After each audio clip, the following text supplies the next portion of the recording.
நம்மளுடைய சிம்ம ராசி நேயர்கள் முடிஞ்சளவு உங்களுக்கு தெரியாத நபர்களிடம் பேசுவதை நிறுத்திக் கொள்வது ரொம்ப ரொம்ப நல்லது.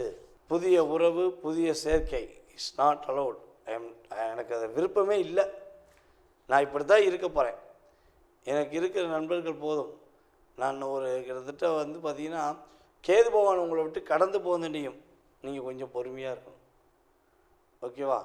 நீங்கள் கோவப்பட்டு ஒரு முடிவெடுத்து ஏதாவது ஒரு விஷயத்தை செய்கிறீங்க, இல்லை ஒரு நிறுவனத்து மேலே ஒரு தேவையில்லாத விஷயங்கள் செயல்படுத்த போகிறீங்க அப்படின்னா, ஏன்னா அவங்க டாமினேஷன் பண்ணியிருப்பாங்க, உங்களோட பணம் வாங்கி உங்களை ஏமாற்றிருப்பாங்க.